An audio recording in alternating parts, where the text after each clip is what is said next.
Locker Room, with all the sports news you need, live.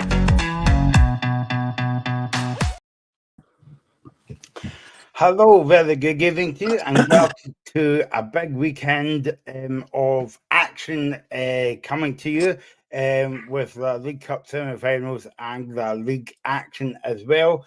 And we'll look upon Wednesday's action right enough. Graham might not want to.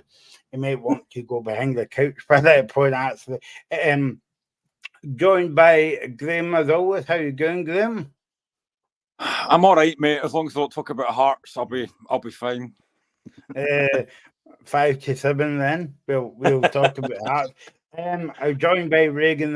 Reagan will be on soon. He's getting his makeup on as we speak, so it'll be a while actually getting the makeup on. But he'll be here by Sunday. And get your comments in. We'll be on Facebook and on X as well. Get your comments about the weekend's games, or if you've been a game on Wednesday night, or maybe you're going to the semi-finals, or a big weekend of League Cup action as well. We'll be here tomorrow night at 7 o'clock. Graham will be on his not very lonesome. No, it's not Elvis. He will be joined on the show by a couple of Aberdeen fans, actually. John Bleasdale, and on Sunday will be on as well for the Rangers and Motherwell game. Right, let's get into the action, Graham. And there's only one place to start. We won't talk about Hearts right away. Right? I'm just going to build up to it. And stuff like that. And also later on as well, we have got an interview that Reagan did with Dave Smith. You might remember him. He's a big Aberdeen fan, and he was speaking to him about the game last night, amongst other things. So let's get right into the game then. Tomorrow night at 5:30 at Hampden Park, under the lights, Celtic against Aberdeen, Graham. Yeah, and given what happened at Celtic Park not that long ago, this is a really interesting game. I think both teams in such good form. I mean, I genuinely don't think anybody could have seen Aberdeen doing as well as they've done so far. I think at some point everyone thought they were going to drop off. I think I certainly did. But the form's been incredible. You know, to go to Celtic Park, be 2-0 down, come back to 2-2, to then beat Rangers on Wednesday, although to be honest, it wasn't really a surprise, was it? I think most folk thought they were going to do that. Jimmy Thielen's been incredible. What a job he's done. And they will give Celtic a really hard game. You know, this is a really, really good test. Two teams top of the league. And I think it'll be a very interesting game. I could see this potentially going all the way to extra time penalties. Hope it's not, because that would just delay my starting tomorrow. But yeah, I genuinely couldn't call this either way. I think it's such a tough game. You know, Celtic obviously winning 3-0 last week against Motherwell, deservedly so. Two on-form teams. And I think it could make for a cracking game, because Aberdeen are going to go there and have a go. I don't think they're going to sit back. They'll have a go. So yeah, I can see it's been a really, really interesting game. I think it'll be quite open. And I wouldn't be surprised if Aberdeen won it, but I honestly think this could go to penalties. I really do. I know that they say semi-finals are big games, Graham, but I mean, you've got to take into consideration how both sides are playing, especially Aberdeen, coming off that brilliant result on Wednesday night, beating Rangers, but also picking up a point against Celtic the other week. Yeah, they have been very good. Like I said, I think a lot of folk probably thought they were going to tail off at some point, but Jimmy Thielen, you know, winning breeds habit, and they just don't seem to be able to stop winning just now. And it's a really good habit to have. The players are playing for Jimmy Thielen. You can see it. You know, the work rate they put on Wednesday against Rangers, you know, even at 2-1, they're still working hard. And they will be a really, really tough test for Celtic tomorrow. There's no doubt about that. Celtic know they're going to be in a game. I just think the job Jimmy Thielen has done in such a short space of time has been incredible. Because like I said, last season, they were miles off it. You know, Hearts finished comfortably third. This season, Aberdeen have been incredible. You know, the football they're playing has actually not been too bad either. They've played some decent stuff. And considering the fact that they lost their best player in Majowski, and the signings I think they've actually made have been quite impressive. I think Keskin has done really well. They just look a really, really good side. Up against a Celtic side that I still believe will win the league. I do still believe Celtic will be too strong to win the league. But cups, it can go either way. And Celtic know they're in for a game tomorrow at Hampden Park. This is going to be a very, very tough game. And like I said, I actually think this could be a really open game of football. I think both teams are going to go for it. And the thing is, it's not a case of, like, even if Celtic score first, I already know they can come back. So I'm really intrigued for this game. I think this could be a really, really good game of football.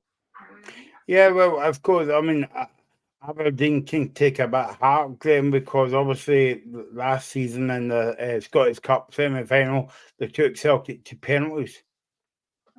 Yeah, and I think that could happen again. Obviously, they lost on penalties, which will be a shame. They'll be hoping to go one better, but just the way both teams are playing, I think it's so hard to pick a favourite because they're both in really good form. They're both unbeaten, both playing really well, both scoring goals. Like I said, when you take out Majowski, you think, who's going to get goals for Aberdeen? And obviously, Papa Gay got injured as well, but there's still players chipping in with goals. They look a really, really good threat all over the park. So, yeah, they will definitely take heart from the last cup game. But if it goes to penalties, hopefully maybe get one better this time. But, I mean, I'm not going to say it's a free hit for Aberdeen, but to go to a semi-final full of confidence, they will be really up for this game. And I keep on saying that Celtic know they're in for a game tomorrow. They're in for a really, really big test. Of course, Celtic could just go out there and win 3 or 4-0, but I don't think that'll happen. Aberdeen have got something about them this season that we never saw last season. Good evening to James there. I'm not going to tell you James Graham what James said, but I think it's to do with Hearts. I'm not actually sure. I don't want to upset you. But yeah, good evening to Paul Donaldson. He's looking forward to going to Hampden Park at 5:30 tomorrow night. If it goes to penalties, hope that Jamie McGrath don't do what he did the other night. That I must admit that was a shocking penalty, Graham. It was. He will hopefully have practiced better if it goes to penalties tomorrow, but it wasn't a great penalty. Thankfully for Paul and Aberdeen, it didn't make too much of a difference because Aberdeen won the game anyway. But that could have been a massive, massive turning point. So, but you have to give massive credit to Aberdeen for the season they've had. You know, they have been phenomenal. Nobody, like I said, start the show could have seen this form coming under Jimmy Thielen. You know, new manager coming into Scottish football, how he's going to adapt, how is his players going to adapt. To still be unbeaten going into the 1st of November is unbelievable. And I think they'll finish second this season, and they will deserve to. But if they can win a trophy this season, that would just be absolutely fantastic. And there's no reason to say they couldn't do it. If they were to beat Celtic tomorrow, you would have to make them favourites for the final. They've been so impressive. Yeah, what do you think it is, Graham? Obviously, we'll get on to Jimmy Thielen's quotes on the game tomorrow, but what do you think it is? Do you think it's team spirit, or do you think it's the squad that is galvanised over the summer, or do you think it's him as a person, as a kind of manager? I think it's all of it. You know, I think when you're coming at a new club from a different country and stuff, and you're having to get used to the Scottish game, and it's all about Celtic and Rangers, it can be difficult, but he's shown no fear. And I think what else he's done, if you look back at the Celtic game that they were 2-0 down, now it seems easy to say, you're 2-0 down at Celtic Park, make attacking changes, but a lot of managers might have thought, you know what, we're probably going to get beat here, let's just try and keep the score down. But he didn't do that. He went attacking, he made attacking changes, and it worked, and they got a draw. So his overall tactical, his tactical nous has really showed. The team spirit is through the roof. I mean, the difference between, and I don't want to be disrespectful, but the difference from a Jimmy Thielen Aberdeen side to a Neil Warnock or a Barry Robson side is night and day. They look so much better organised. They've got more quality about them. And Aberdeen fans are loving it, and rightly so. You know, it's very difficult to know what he's changed, but there's definitely something. And they said it on the radio on Wednesday, there's a title race. You can probably say there is, but I just think that Celtic will still stretch ahead with the quality they've got. And this is the other thing as well, that, come January, Celtic could go out and spend 8-9 million on a player. Aberdeen can't do that. That's the big difference. But what they're doing just now has been incredible. And it's a massive story, what Aberdeen are doing. It's all over the news. It's all over different news channels. People in England are looking up and saying, what's going on here? Aberdeen second in the league, unbeaten. People are taking notice of Aberdeen, and so they should, because it's been a long, long time since this happened. But I also think that Jimmy Thiel's interviews after games are very, very refreshing. He's very honest.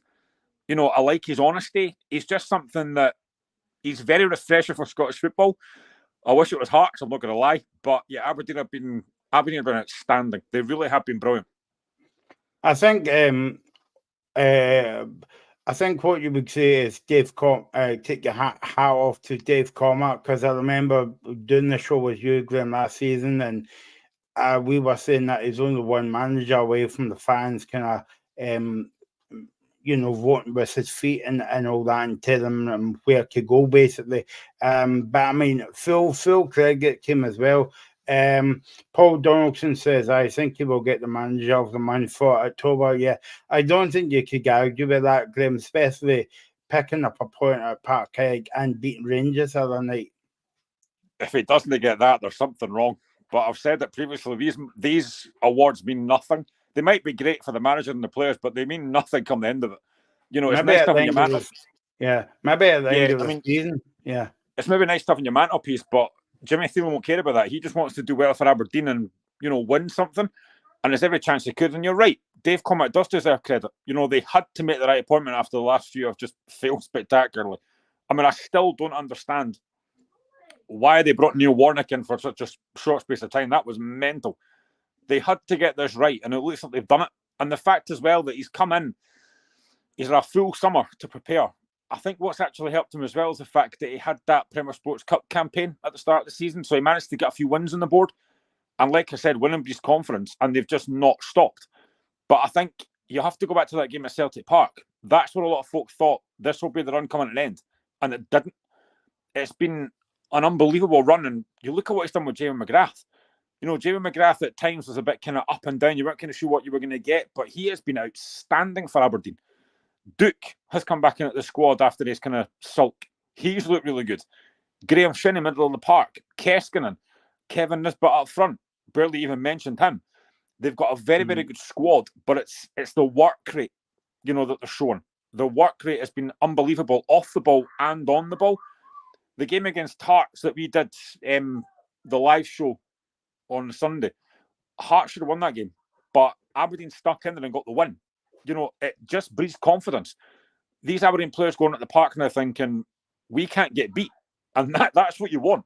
So tomorrow's going to be a huge, huge test for both teams.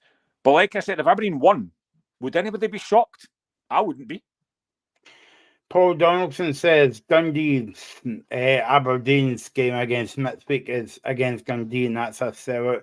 It's good for Scottish football, Graham, but in a way, it's like it's refreshing to see, because, and you might hate me for saying this, but the last time that the big two get run close was George Burley at Hearts, and we all know how that ended as well. But I mean, why has it took years for? Okay, maybe we're getting carried away, but we're entitled to, and Paul Donaldson's entitled to as well, along with Aberdeen fans that's going to Hampden on tomorrow night. But I mean, why has it took for a manager, a Swedish manager, to come into Scottish football to pick up basically 4 points against two of the biggest teams in Scotland? It's always been a frustration for me that we didn't do enough under George Burley. The fact that he got sacked sitting top of the league after 10 games really frustrates me that he was sacked, because I said at the time, I think we'd have won the league. But there's a lot of things. There's finances, there's lack of consistency. Teams in Scotland, apart from Celtic and Rangers, can't put a proper run together of win after win after win. Aberdeen are doing that. And, Jimmy Thielen's come in and he has been a breath of fresh air. I think Paul said it there. His turn players maybe weren't great into far better players like Papa Gay and Shayden Morris. Mm-hmm. That's what good man management does. If you can turn really, not going to say poor players, but players that are not playing with any confidence and get that back, that shows how good a manager you are. And he's done that. He's managed to turn that team around massively from last season. I mean, last season they looked miles off it, but now they're sitting, 20 points ahead of Hearts, 20 points ahead of Hibs. The turnaround has been spectacular. And I don't see it dropping off anytime soon. And even if it does, they're still really comfortable. I honestly think if you look at the game of Wednesday against Rangers, Aberdeen dominated most of that game. First half, they could have been out of sight. Second half, yes, Rangers did come back into it, got the equaliser, but Aberdeen at no point did I think they wouldn't win that game. Just the quality they've got. And I actually did predict 2-1 before the game, Aberdeen, so I was right. I don't get a lot right, but I'll take that one. But there is something about this Aberdeen team. They're playing with so much confidence, and they will go there tomorrow. And, the fact that Pitovri's getting sold out every week, it's not often you see that in Scottish football apart from the top two. It's great to see Pitovri getting sold out. It's great to see that the Dundee game next week is sold out. It is really refreshing. And like I said, people outside of Scotland are talking about Aberdeen now. And so they should, because it's been an incredible run. And I keep on going back to the fact that I think tomorrow is going to be a really good game of football. But, Celtic's quality, I think, should shine through. But it didn't in the game at Celtic Park. So this is a really tough game to call, I think. I know that you haven't saw Aberdeen live this season, Graham. I had a chance to see them at Celtic Park a few weeks ago, and it makes it a better game. And we've spoke about it before, that teams coming to Parkhead and Ibrox and Reagan always laughs at me about parking 10 buses behind the ball, but Aberdeen never done that. They had it going, and it makes it a better game. Yeah, it is refreshing. It's a frustration of mine where I see my team going to Celtic Park or Ibrox and sit behind the ball. Because what's the point? If you're going to get beat, you may as well get beat having a go. And I've said that numerous times. And Aberdeen do that, but they've got the players to do it. And that's the big difference. They've got the players to do it. I think they're the only Scottish side outside the Celtic Rangers that spent £1 million on a player. And they got Keskinen in for that. And he's been brilliant. I keep talking about Jeremy McGrath, the form that he's in. It is great to see that, and I don't think that will change tomorrow. At Hampden Park, Aberdeen will go there to have a go. And I think with the players they've got every chance to get in that. And honestly, when I do that show tomorrow night with John Bleasdale, who I do like, I think John's a really good guy as well, I would not be surprised if I'm coming on the show tomorrow talking about Aberdeen 1. Just the confidence they're playing with. But then again, I wouldn't be surprised if Celtic won it. It's just one of these games, and I actually think James is right. This, for me, is a final. Not a semi-final, but that's the way the draw came out. But what a final that would be. It would be an absolute classic, but I don't think anything will change tomorrow. It'll be a really good game. And I just think that, and the other thing I would say as well, and I don't want to bring it up, but I have to. The one thing I hope tomorrow is that whoever the referee is, he lets the game flow. It's a semi-final. I don't want to be sitting here tomorrow night talking about a referee decision or a VAR decision. I want it to be the best team wins. I don't want it to be about a controversial incident. It's a semi-final. You need to get the game. You need to let the game flow. You need to let it breathe. Don't get involved too early. Obviously, if there's a really bad challenge, then fine. But if it's like niggly stuff, then they give bookings for that. Let the game flow, and it could be a really good game. But my worry is that if the referee gets involved too early and books somebody, it's just going to disrupt it, I think. When we are talking about Jimmy Fearon, Graham, I know that you've appointed, you've got a new manager at helm now as well, but we always talk about, I always talk about on the show, like looking outside the box in terms of Aberdeen done this with Jimmy Fearon, because not all people knew of him, but because he was Swiggy's. They certainly know of him now, actually. But like in terms of like if I can compare that to a kind of opposite example is Gibby Gray at Hibs. Like I think for me, and it's just my opinion, I think Hibs went for the easy option because obviously he won the Scottish Cup. He's a Hibs legend as well. But that I said to you and the guys before, Graham, that you could be a brilliant football player, but you can be a very, very poor manager. But fans only remember you for being a poor manager, not being a brilliant player. All you've got to do is look at England. Look at Frank Lampard, fantastic player, terrible manager. Look at Wayne Rooney, really good footballer, terrible manager. It's one of these things that Steven Gerrard, I know he won the league at Rangers, but he's on the brink of getting sacked in Saudi Arabia. Who gets sacked in Saudi Arabia? I mean, seriously. It is that case of like, yes, great players do not make great managers. And, you know, David Gray, I said at the time, was a massive risk for Hibs. They needed to get the appointment right, and I don't think they've got it right. Sorry, Mickey, if you're watching. But yeah, Jimmy Thielen is thinking outside the box. And I think you're right. A lot of folk, when he came in, thought, who's this guy coming in? What's he going to do? Well, we know now he's been unbelievable. You know, and I think he has been a breath of fresh air. And I keep talking about his interviews after games. He never seems to get too down, or he never seems to get too kind of emotional. He's just a really, he's a likeable guy as well. That's the thing. Even as a Hearts fan, I can say he's quite a likeable guy. And yes, I think he's been absolutely brilliant. And yeah, you know, great players do not make great managers. We've seen it numerous times over the years. And I've just picked out examples there. But Jimmy Thielen's done a brilliant job. And Aberdeen fans right now are loving this guy, and rightly so. You know, and I hope for Aberdeen's sake it keeps going. I've got Aberdeen mates, and I hope for their sake it keeps going. I mean, I think at some point they are going to lose a game. They're not going to go the season unbeaten. They will lose a game. And then it's about how they react to that. But I think that squad is good enough to go, do you know what? We've lost the game. We'll pick ourselves up. We'll go again. That's what they'll do. And it's good for Scottish football. I know it's good for Paul Donaldson and the Aberdeen fans, but it's also good for Scottish football because for years and years and years, it's only been like a two-horse race. And if you come last, you know, that's you know, manager out, new manager in kind of thing. But it's good to see for Scottish football as well.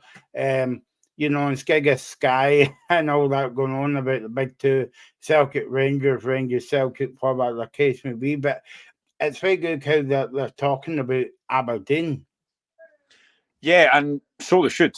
It's like I said earlier, you know, people from outside Scotland are looking and going, oh, Aberdeen's sitting unbeaten, second in the league, you know, behind Celtic. It's been an unbelievable story. And I hope they can keep it going for their sake and Paul's sake. It would be great if they can compete for the title to the end of the season. I don't think they will, because the reason I said earlier, you know, the fact that Celtic can go out and spend millions on a player that Aberdeen just can't do. But if they can keep this going, it would be fantastic. And if they were to win a trophy in Jimmy Thielen's first season and finish second, I mean, what a start to the season what a start to his campaign that would be. And I think it just goes to show that Aberdeen do have good players. They just maybe weren't getting coached properly last season, as it showed. Jimmy Thielen's come in and done an unbelievable job, and everybody's talking about them. You know, people, Hearts fans, Hibs fans, Dundee United fans are all talking about Aberdeen and going, you know, could this be the time? Could this be the time that somebody actually wins the league apart from the top two? I don't think so. I genuinely don't think so. But do you know what? The longer it goes on, the better it gets. It's a million miles away from Darvel, isn't it, Graham? I know, we were talking about that last week. I mean, honestly, I think after that game, I think everyone thought, what is going on with Aberdeen? And then you look at even last season, they finished well below Hearts. And at the start of the season, I thought it'll be between Hearts and Aberdeen for that third place. Well, I could not have been more wrong about that. We've been awful. Aberdeen have just been on a crest of a wave. And you have to give respect to them. You know, you have to give respect to Aberdeen in the job that Jimmy Thielen's done. And the longer it goes on, the better it gets for them. And I don't see them losing for a while yet. Now, maybe that will change tomorrow. But even if they do, they've still got the league to go for or to try and challenge for. And I don't see them losing their league for a while. They've got Hearts to come in a few weeks' time, and they'll probably win that. So the job he's done and the turnaround in that squad and the fact that they're getting full houses every week is just unbelievable. You look at the Dundee United game last week in the Premier Sports. You know, they had to battle for that game. It was they dominated the game but couldn't quite get the goal, and then they eventually get it. And the reaction of the fans was brilliant. That's what you want to see, and it is great for Aberdeen. It's great for Paul. It's great for the fans, and if it keeps going, fantastic. But I just have a feeling that at some point they are going to drop off in the league. But if they win a trophy, what a season that will be. Jimmy Thielen was talking today about the game tomorrow. He says we have to put the Rangers game behind us because we know that there's a massive game on Saturday, an important one. We have the players in for breakfast together, and then they do the normal training and treatment, etc. And then they go back home and be ready for the next game. And I mean, I think that's where the team spirit comes from, Graham, because if they have breakfast, and a lot of people will say, well, breakfast, you can have it with whoever you want. But I mean, it's that team spirit where you have meals together and how important it is, and you train together and all that, Yeah, you need that camaraderie. You don't. I've seen it numerous times over the years where, like, I've heard from different people at Hearts and stuff that we had like players sitting separately, like the foreign players and the Scottish players and all that kind of stuff. You can't have that. It's a team game. It's about bonding, and nothing bonds you together more than winning games. And Aberdeen are doing that. So yeah, it is important. The players they'll be up for it tomorrow. The fans will be up for it tomorrow. Everybody's up for this tomorrow, and honestly, everybody is looking at this game tomorrow, going, "This doesn't make us of a classic." It really does, and I'm jealous Aberdeen fans. I'm not going to lie. I think it's been fantastic what they're doing so far, and they're going there tomorrow full of confidence and full of belief. And if they were to win tomorrow, that would just get even stronger. And I think if they win tomorrow, I think the winner of this wins the cup, personally. So if Aberdeen win tomorrow, I think they win the cup. I really do. It also goes on to say it's going to be my first time at Camden. I'm looking forward to it. It's a football game, and it's an isolation game. It's always exciting to go out to this game, and we know the feeling I see the players today. Of course, it was late yesterday. A lot of emotion, but we had a good chat this morning, and everybody is looking forward to the game. The medical team did an amazing job, and everybody is ready to go. Paul will be happy. Paul Donaldson will be happy with that. So, yeah, I mean, even this quotes, Graham, at press conference, it's brilliant to see it instead of maybe like the usual manager saying that, yeah, it's going to be a very difficult game, but, one we should win, but he's actually, thinking about that team spirit as well, and that only helps. That's what I mean. I think he's very refreshing to listen to. I think he comes across really well. He's very knowledgeable, clearly. He knows what he's doing. It's just clearly shown the fact they've not got beat yet. So, yeah, I think he comes across very well. And, you hear a lot of managers talking after games, before games, and it all seems kind of scripted. You just kind of think, what are you talking about? I know we'll get to Philip come on later, but you just think, what are you talking about? But honestly, I think the way that Thielen handles himself is very, very impressive. And if you're an Aberdeen fan, you must just be thinking, I mean, we've lucked out here with this manager. What a manager he is. And they go into this game tomorrow with so much belief and so much confidence taken into this game.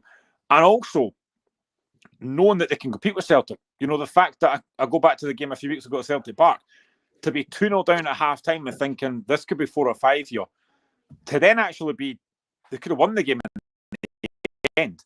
They will take that belief forward tomorrow. It is such a big, big game for them tomorrow. It's a big game for Celtic, of course it is, but I just think the way that Jimmy Thielen goes about his business and the way he talks, he's a very, very refreshing guy to listen to. And I just love his honesty. As an outsider, I love the way he talks about football and about his players.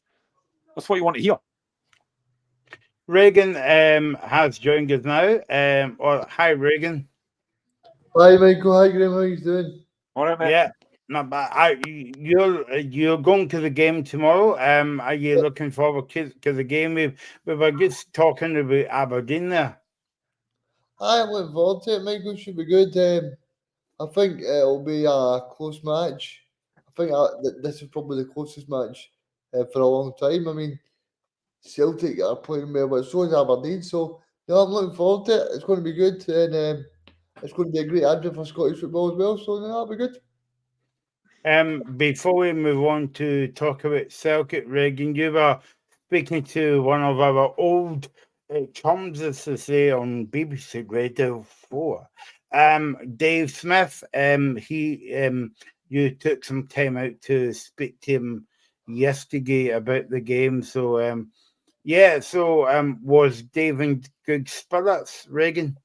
Yeah, it was, and I'll get onto that soon. But I mean, Dave spoke about Aberdeen, Jimmy Tilleen, and obviously the semi-final as well. So I'll bring that up for you soon, Michael.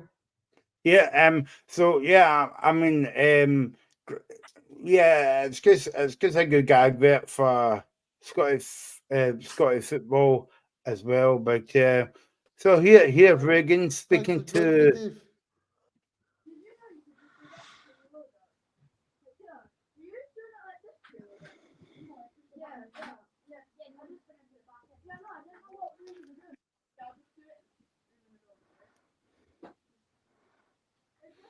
We seem to have some sound issues with did you that. did you do this on mute for the whole time? Yeah. Are we working? No. Nope. The lips are, I can't lip read. The lips are moving, but nothing's coming out. Remember that lip sync or what it was called, Graham? No. Yeah. Yeah. I think you should bring that out for Christmas, Reagan. I think that'll be the #1 DVD as well. But the fun is in this, Reagan's busy talking. Dave is just sitting there like. Why does Dave look like he's wearing wings? Yeah. I think he's hopeful for a win tomorrow night. That's why he's doing that. So yeah, hopefully this time we'll hear Dave and Reagan. Maybe not. For this season. Hey, there we go. There's no reason why they here we go. can't come back and go and get a point now. And that's exactly what they did. They were 2-0 down at half time. Sure, the Scottish Cup should be the prerogative for Aberdeen. Now, the way he plays, I think the prerogative after last night, it's going to be interesting. Celtic go, as I've alluded to, Reagan will be huge favourites heading at this game. But I think Aberdeen have no fear. That was evident at Parkhead a couple of weeks ago. Celtic obviously 2-0 ahead. And it'd been easy for Aberdeen to crumble. It'd been easy for the mentality to basically go swifting out the window for Aberdeen. But they didn't. The Dons kept going and obviously came back to 2-2. I'm led to believe through a good source that Nicky Devlin was like, look, we've done a lot of good work so far this season. There's no reason why we can't come back and go and get a point now. And that's exactly what they did. They were 2-0 down at half time, showed a lot of fighting spirit to come back and draw the game 2 apiece in the end. And yeah, I think as far as Aberdeen's concerned, they were delighted with a point. There was this big bandwagon, which, don't get me wrong, I'm part of the media myself. There was this big bandwagon by members of the media about can Aberdeen last this run. Now that question, $1 million question, was raised when Aberdeen played Dundee. They were on the 1st November, and obviously Celtic why wait tomorrow as this will go out. And well, yeah, I think Aberdeen have passed a lot of tests with flying colours, and they're not genuine title contenders as far as I'm concerned. It's an unpopular opinion, I would say, but what I would say is I think they're genuine contenders for a cup. And I mean, Aberdeen managers are judged on cup competitions. They're not judged on leagues. If you win the Scottish Cup or a League Cup in your first season, excellent. But you've got to kind of go and back that up, and that's why the likes of Derek McInnes, for a certain example, kind of undermined his Aberdeen spell to a certain extent. But we're here to speak about Jimmy Tulane, of course, and this is the start. This is a huge possibility for him to go make himself at Aberdeen a bit of a legacy, because McInnes at Aberdeen to a certain extent was a legacy in terms of silverware. It was the first time Aberdeen won it in it would have been 1993, I think. No, it was the first time in 23 years or something along those lines. But for the here and now, it's a chance for Tulane to go and rubber stamp his own authority on Aberdeen. And they've got the capabilities to go and do it. I think that's evident. And here's hoping we turn up come 5:30 on Saturday. Yeah, and finally, Dave, I just want to ask you in terms of your prediction for the match, because I think it's going to be a cracker. I'm going to be there at the National Stadium as part of the people that are going to be there. I'm looking forward to the match. Have you got a prediction for it, Dave? Yeah, I think it'll be a tough game. Don't be surprised if this goes extra time, but because I'm a dandy, I have to go for the dandies and go 2-1. Same result as Wednesday night. I think Celtic will make it tough, of course, but I think if anything about the Aberdeen side, we've shown resilience to go, but also we've got goals in our team, so Celtic will need to be very wary of that come Saturday. Yeah, and finally, Dave, There we go. That was Dave speaking to Reagan with his wings on.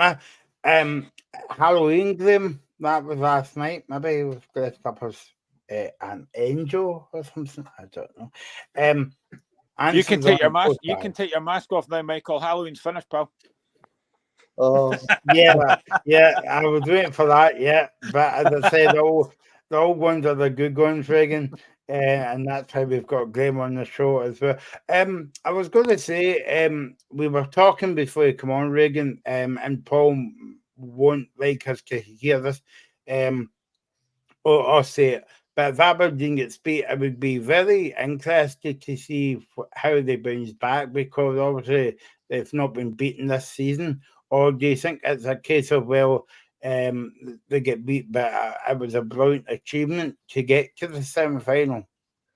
I think it's actually made easier by the Betfred group stage in the Premier Sports group stage. I think it's actually made easier to get to a semi-final now. So, but I think if you're Aberdeen, you're actually hoping to get Rangers at this stage, because Rangers seem to be toiling right now. So I think Aberdeen fans will be open, and they'll know that it's the hardest game possible in Scottish football. But I don't know about you guys, but I'm really enjoying being on the Aberdeen bandwagon. And I actually wouldn't mind if Aberdeen did very well this season. You know, I mean, because I don't know, but when was the last time Aberdeen won the title? I mean, I think it was '83. I think.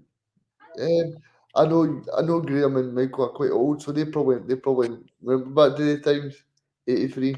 But so I feel like it's just good to see somebody else in Scottish football doing well.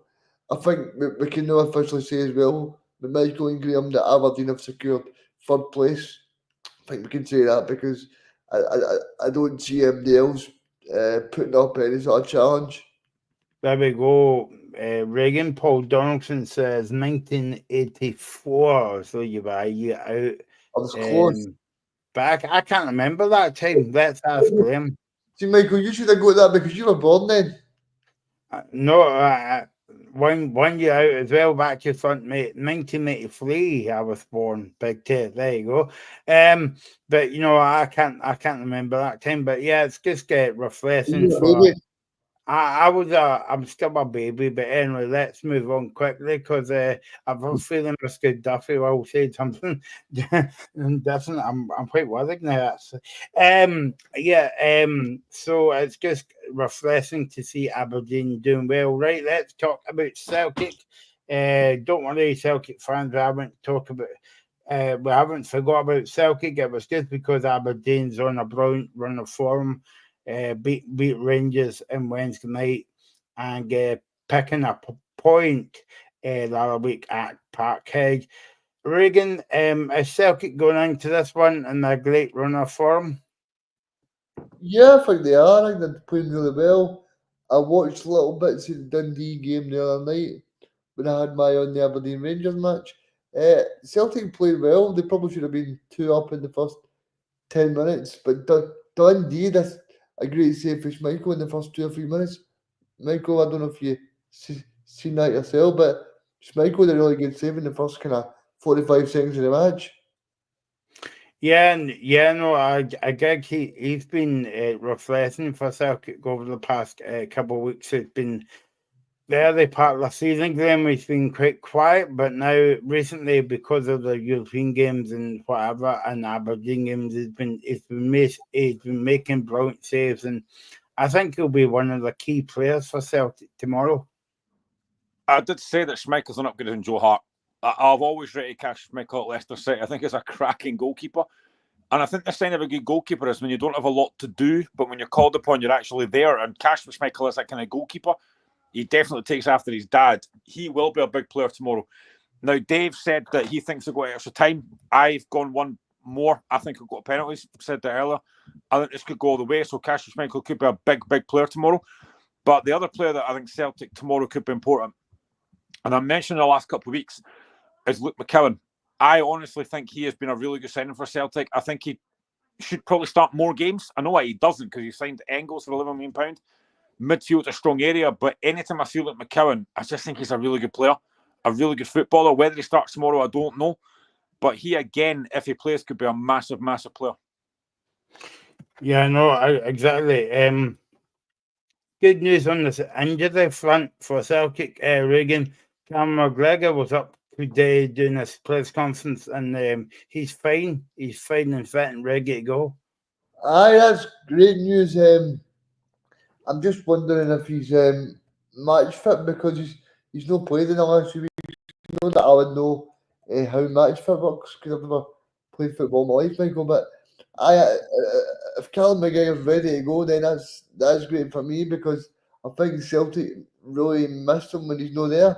But I want to pay tribute to Paulo Bernardo and the new signings as well that Celtic brought in the midfield area because, well, obviously they brought the Dundee captain in as well, and they brought Engels. So they brought in players that they're able to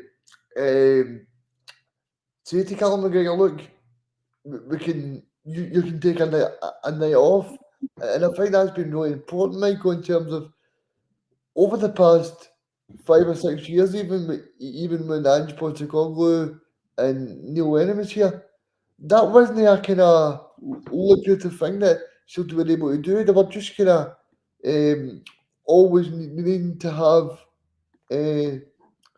McGregor available. So I think that's a big benefit overall to the Celtic squad. Graham, another person that is back in the squad is Carl Vickers. He played on Wednesday night. He was the captain. But how crucial is that for Celtic? Because obviously he's a key man at the back, and that's what Paul's saying. Paul said it'll be a lot harder to get basically past the defence. But if you remember back to that game, was that not the back post that Aberdeen scored the 2 goals in the semi-final last season? Yeah, I think there's no doubt Carter Vickers is a fantastic player, and he's the best defender in the league, I think, by an absolute mile. And I think you've only got to look at the fact that you look at the Dortmund game when he was out, you had Trusty and Scales at the back, and it didn't work. But then again, the Atalanta game, they were both very good. So, but there's no doubt Carter Vickers just brings that stability to Celtic's defence that I think Celtic do lack at times. He'll be a massive, massive presence tomorrow up against that Celtic, against Aberdeen attack. So yeah, he will be huge. But I honestly think this tomorrow, like I said earlier, could be an absolute classic. It could be a really good game of football. Both teams playing on the front foot, both teams trying to win it. There won't be any sitting back. I'm looking forward to watching this. I think it could be a really, really good game. I do agree, like I said earlier, James' point that this should be a final. But I think whoever wins this tomorrow wins the cup, because I think both teams will beat Rangers and Motherwell in the final. This tomorrow is a game that whoever wins this wins the cup. And it's so difficult to call. Normally you would think Celtic are massive, massive favourites for this. But the way Aberdeen are playing just now, you couldn't really pick a favourite. They're both really, really good. This could be a cracking game. But like I keep going back to the fact I mentioned earlier, I just hope that I'm not sitting here tomorrow night when I do the show talking about a refereeing decision. I don't want to be doing that. Regan, do you think as well that it's going to be... I've lost my train of thought. Actually, do you think it'll be crucial for Aberdeen, like that the first 15 minutes as we talk about in games like this? I think it will be important because Aberdeen really need to set their stall out, Michael, and they really need to make sure they show Celtic that they're in a game. And I was at the game last season, the semi-final of the Scottish Cup, when it went to penalties and Joe Hart stepped up and he missed a penalty and then he saved it. So I know that this is going to be a cracker, but I know as well that Aberdeen have got players that can hurt Celtic. So I think the longer that Celtic stay in the game, the longer that Aberdeen stay in the game, then I think they'll fancy their chances. But I think the thing for me as well, Michael, is Brendan Rodgers in terms of this Aberdeen game. I think that's a game that kind of annoys Brendan Rodgers because Celtic were 2-0 up in that game and cruising. They could have been 4 or 5 up at half time.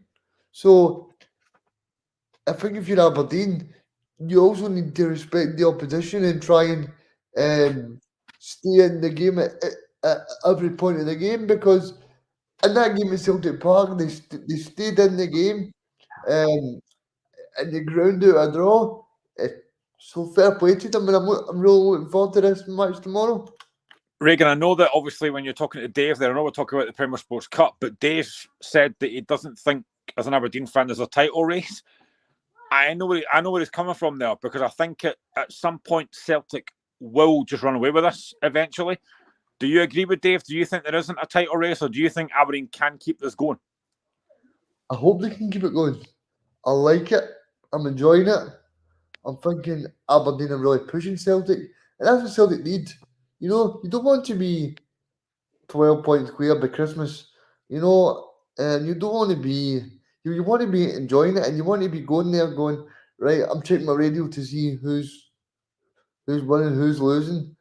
And of course, I don't want Aberdeen to win the league, but you need to remember as well, Scottish football has been absolutely brilliant this season. I think we've got so many good stories. We've got so many, you know, we've got Motherwell doing brilliant. I mean, we'll get onto it, Michael, but they've got a guy at 17 years of age that's going to be their guy with the armband on it in Sunday. I think that's absolutely brilliant. We've got a new manager on one side of Edinburgh. We've also got David Gray, who's not doing too well. And we've got so many good talking points. Jim Goodwin, what a job he's done so far. You've got Aberdeen. I mean, I don't want to be a sales pitch for Scottish football here, but I just think we've got a great product in a minute. There's another story. I don't know if anyone saw this. There's another story as well. Albion Rovers. Did anyone see this? No. So Albion Rovers manager Sandy Clark isn't available for the game tomorrow. I don't know what he's got. Something's happened that he's not in the dugout for Albion Rovers tomorrow. So there's a supporter called Duncan Mackay going to be in the dugout for Albion Rovers tomorrow. Now this guy, Duncan Mackay, is actually on a View from the Terrace. He's done a few View from the Terrace before, and he said it's been his dream to be a manager. He's going to get his chance tomorrow. He will be the Albion Rovers manager tomorrow. I don't know if anyone else has seen this. But Duncan Mackay is going to be in the dugout tomorrow for Albion Rovers. Wow, that's amazing. Yeah, dreams can come true. I'm not going to mention the name, the guy's name that could make it come true. Anyway, let's move on. But yeah, that's brilliant. We could maybe come back in and talk about that later on as well. Regan, Brendan Rogers said today at the press conference that he never watched the video of the Aberdeen Rangers match on Wednesday night because it was only a couple of weeks ago that Celtic played Aberdeen in the league. Do you think that's disrespectful, or do you think it's not really because he's got a wee idea of how Aberdeen's going to approach the game? I think he's watched it, Michael. I think he's just saying that, you know what I mean? He's just going, nah, I've not watched it. I think he's watched it. I think it's just mind games. I think Brendan Rodgers enjoys that as well, and I think he's obviously a very good manager. I think he knows what Aberdeen are going to do. It's all about how Celtic approach this game as well. So I do get what it means at that point of view.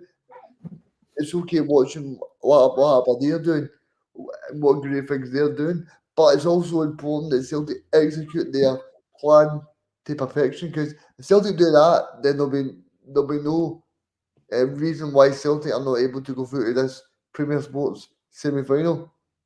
Brendan Rodgers said that's a semi-final and we want to get to the final, but we're looking forward to this game and we have a great opportunity to do that. He said we were disappointed the way it ended last season. Every game is a big game for Celtic and that makes no difference for tomorrow. He then went on to talk about Aberdeen. He said they are a good side and we played them a few weeks ago and they were well organised, and Jimmy Carlin is a good manager. So it's set out to be a cracking match, Graham, and this is before Bonfire Night as well. Yeah, it should be a cracker. It's got all the makings of an absolutely brilliant game tomorrow, and I hope it lives up to the hype. I think it will. You know, like I said, both teams are not going to sit back. They're both going to have a go. And I think Aberdeen definitely can take heart from that game at Celtic Park a few weeks ago. You know, to come back from 2-0 down and manage to come back. So they do know that if they go a goal down, they can come back. So there's a lot of good stuff from Aberdeen just now. You know, Celtic's squad is still very, very strong. But I think this could be an absolutely brilliant game tomorrow. And I honestly do believe this could go to penalties. I really do. Regan, where will this game be won and lost? Obviously, we'll speak about the midfield area, but do you think that's important for Aberdeen, especially when Cam McGregor's back? I think so as well, not to be overrun in midfield as well, because Celtic have got really powerful runners as well, and I really like the players that Aberdeen have got in midfield. Is it Niskanen? Then Yeah. I think he's been really good for Aberdeen. And who's the other one, Graham? They've got a few for Sweden and Finland, and they've got a few players that I quite like. So I feel like Aberdeen and the managers took Graham Shinnie to a new level as well. I think he's really bought into the club again. So no, I think it will be one and lost though. Probably down Celtic's left hand side because I feel like Yeah. Greg Taylor's somebody that maybe Aberdeen could try and get to down the left back. And then you look at Celtic's best player down the right side and Nicholas. I think Nicholas has been the best player so far in the Scottish Premiership this season. I think if you look at all the big matches that he's played in, he's really turned the matches. And even the matches Celtic were struggling in, Ross County, the Aberdeen game, he really stepped up. So I think it's going to be cracking. I think I said this in the European game against Atalanta when we did the show. I didn't realise how quick Nicholas Kunis, because there was a moment during the first half against Atalanta where he absolutely tore past the defender. And I thought, wow, that boy's lightning. I didn't realise how quick he actually is. I think he's improved since the pre-season, Graham. I don't know what it is, but every player seems to improve when they get a pre-season under Brendan Rodgers. I think he's really improved since pre-season, and I think he's really understands now what Brendan Rodgers wants. I want to ask you guys a question because I did see it on Tuesday night or Wednesday night. The Polish boy Nawrowski, he was in the crowd, and so was Thiago Holm. Do you guys see a future for these two? No. If they're not playing now, I don't think they will. I kind of feel a bit sorry for Home because I think he can offer something a bit different, but he's not been given the chance at Celtic. So I think they might be loaned out at Christmas. Maybe he just wants to go back home. No. I'm here all week. Yeah, weekend. Yeah. So what's your predictions for the weekend, guys, and Saturday? Regan, I'll go with you. I'll go Celtic to win on penalties. Yep. Graham? I'm going to go the other way. I'm going to go Aberdeen at win on penalties. Oh, okay. And I will go. I think I will stick my neck out on the line because I'm older than Graham, and I'll say 2-1 to Celtic in 90 minutes. There you go. I hope so, because if it doesn't, I'll be on here till fucking midnight tomorrow. Let's move on to the game on Sunday then, and we'll come back to speak about the league game in a minute or two. Motherwell again, Rangers kick off at 3 o'clock in Hampden, but there you go. That's the games in question there. I'll just run through the game for you. Motherwell Rangers on Sunday in the Cup. In the league games, we have St Johnstone against Hearts, Something again, and I told you, Graham, but I told you we would get to it at 5 to 6. Dundee against Kilmarnock, St Mirren against Ross County, and the High Bees Hibs is at home against Dundee United. They're the games of the weekend. Reagan, I think that I mean, obviously, when we have two semi-finals, it's cracking. The Celtic Motherwell game, the Celtic Aberdeen game, sorry, and Motherwell Rangers. But I mean, I think this is the first time. And I don't know about you guys, right? And you can comment in, right? But I think this is the first game. There's been two semi-finals, right? And there's actually been headlines written before the game in terms of like Aberdeen's doing a brilliant job with Jimmy Fallon and all that. But the other side of the coin, you can say the opposite about Philip Clement. Yeah, definitely. I mean, he's a dead man walking. He's come out today talking about Rangers' transfer strategy was because of 2012 and going bankrupt. And then he's talking about the player that was the best he's seen Rangers play this season.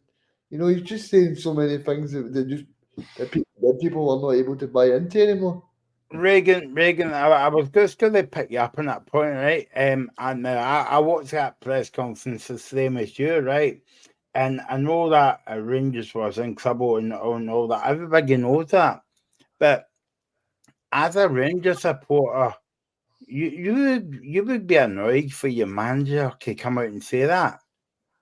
Yeah, I don't know who's advising him, but surely there's a PR guy at Rangers, Graham, that should be going in and saying, look, I don't think you should be talking about 2012.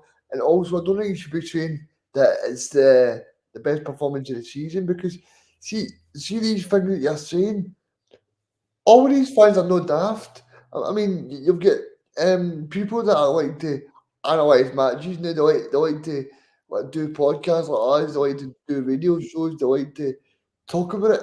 I think fans are so intelligent. It seems to be something that a fan's intelligence. That's when they start to get annoyed as well. When they start to say, "Oh, it's because of 2012. It's because that's and it was the best performance in the season." And then he starts talking about toenails. About if it was a toenail more, it would have been 2-2. You know what I mean? If I had a new, if I see if I had a new pair of legs, I'd be able to walk. You know, it's just I don't know. It's just comical. It's just comical. I spoke about Jimmy Thielen earlier on and about his interviews and how refreshing he is and how honest he is. It's a completely different thing for Clement. I mean, nobody, there is not one Rangers fan listening to that comment and thought, yeah, I agree with you. He was just talking utter nonsense.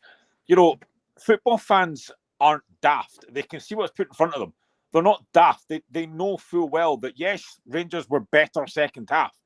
But to say that's the best performance of the season when they've got beat, no one's buying that. You know, his interviews are just, they're crazy. You know, he comes out after the games and you think, what are you talking about? It's not the first time this season either he's come out and said stuff that you just think, I don't know what planet you're living on. And what I don't understand as well is, why did Rangers give him a new contract not that long ago? What was the point in that? And I think Andy might have said that maybe it's about stability, but what had he done to deserve that contract? And then you look at the fact that, I think was it when they won the quarter final, you look at the reaction. You know, him and his players are going over the Rangers fans and they're bouncing up and down and stuff. I think you've won nothing. All you've done is won a game. You've won nothing. Honestly, I just find Clement, I don't understand what he's trying to do. I don't understand what he's trying to say or what he's trying to get across, because Rangers fans are not buying it.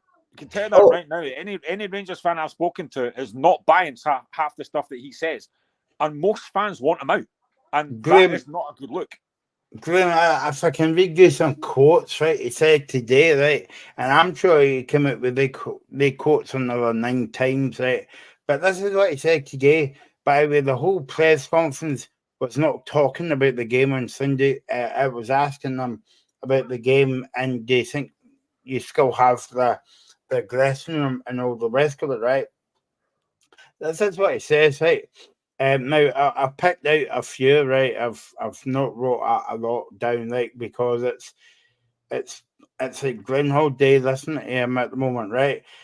He says that we're going to work hard and we're trying to fix it.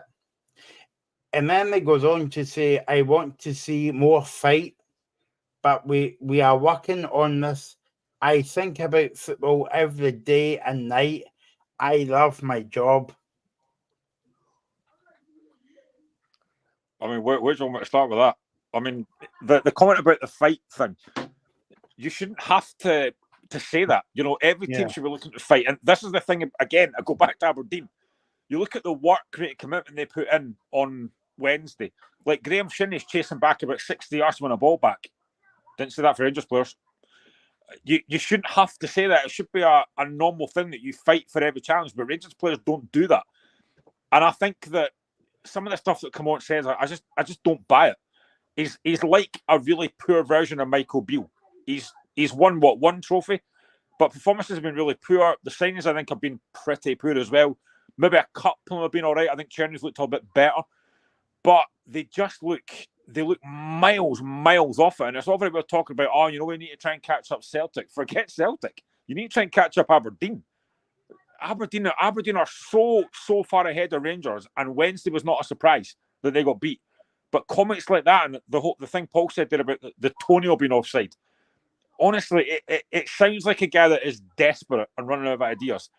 And I think Sunday is massive. If they lose that, I think he'll be gone. See, when you start doing that, Graham, it's starting to be a bit like Ten Hag, but everybody knows he's a dead man walking, but they're just going to hang on for dear life. I mean, okay, they might beat Motherwell by the odd goal, but is that going to really appease the Rangers fans? Because I'll give you a great example, right? I suppose he lost something like 4 out of his first 10 games as Celtic manager, but he had a clear style. You could see they were playing football. But I've watched Rangers for a year now under Clermont, and they're boring. I would rather go. I don't know. I'd rather go and make some like tea or something. I just don't know. It's just really boring football. There's nothing there, and every time he comes out there, he's blaming something else. And then they got beat at Rugby Park the other week, and he says, "Oh, it's because of the artificial pitch," but it's not an excuse. What? Of course, it's an excuse. He's talking about. I just don't understand what he's talking about. And then he brought Igamani in, and he's saying, "Oh, he's a project player." You don't spend £1.5 million, Graham, if you're a Rangers manager, because that's a lot of money for Rangers. And he's spending that money, and he's saying, as a project player. And then today he's saying, "Oh, I'm hoping to build a project." I'm sorry, but he's not going to build a project with Rangers. It's all about doing well. I was on this show 2 years ago, and I said that Rangers fans should be very appreciative of what GVB has done. You know, that was a guy that got them to a European final. He won a Scottish Cup. They played some brilliant football against Dortmund. They played brilliant against Braga, against RB Leipzig, who Celtic played Wednesday. You know, they played some great football, and now they've just got no identity. They've got nothing. And every time the manager gets beat, he blames someone else. I know, and he talks about a young squad, right? I've got a great thing here. He talks about a young squad. Jack Butland's 31. Tavernier's 34. You know, even Conor Barron's 22. He talks about Tom Lawrence, he's 29. You know, so he talks about a young squad. I don't know what this young squad is. Not got a young squad. It's like, to me, it's like having an old dog that you want to try, you need to put it down because it's not, it's not good use of its legs, it's struggling really badly, it can't go out, it can't go for a pee. You just think it's time to actually get rid of this now. And that's what Rangers are like. They're like, they want to get rid of Clement, but they just can't do it because they gave him a new contract. The guy is miles out of his depth, and it clearly shows. Wednesday was not a surprise to me. I knew everybody would win that game. I knew they would win that game. It was not a surprise to anybody. Even Rangers fans going to that game on Wednesday thought, we're going to get beat here. And it was no surprise. And for Philip Clement to come out and say, that's the best we played this season. Honestly, who are you trying to fool with that? Who are you trying to kid? If you really believe that, then you are really, really struggling, because that was brutal. Aberdeen could have won that game. Aberdeen could have won that game comfortably if they wanted to. First half, Aberdeen could have been 3 or 4 up with the chances they had. And then for Philip Clement to come out, some of the stuff he says after press conferences, even as a Hearts fan looking in, I'm looking at that going, even I'm not buying that. Rangers fans aren't buying that either. He just talks utter nonsense. I mean, the thing is, Reagan, right? And I was asking people to about it, right? But see, Motherwell wins on Sunday, right? Yep. Do you think that is a real shock? Because I don't. No, I don't see it as a real shock, but it'll be a real shock to him because he clearly is on a different planet to the rest of us. I think the biggest thing for me that I want to ask you and Graham, do you guys feel like, I've never been in the position, but if I'm a player and I've put on Sky Sports or I put on TNT or any radio station and I hear him saying that and I'm listening to what he's saying, I'm going, what's this guy talking about? And I think that's what all the good managers do. You look at even the new guy at Aberdeen, he's been so calm, so composed, he says the right things, he keeps himself to himself. You look at Brendan Rodgers, he keeps himself to himself. You look at Ange Postecoglou, he was very respectful of who he played. Even GVB, he was always very respectful of who he played. He always talked a very good match. Hear him, I think Graham makes a good point. He's starting to turn into Michael Beale again, and that's not a good thing because we know how Michael Beale turned out. And I think sometimes as well, I think if you're a player watching that, you must be zoning out. But I mean, I've said this for ages, guys, right? And I even said it when Andy was on the show. And Graham's probably sick of me going to say this because I'm that predictable. Graham knows what I'm going to say.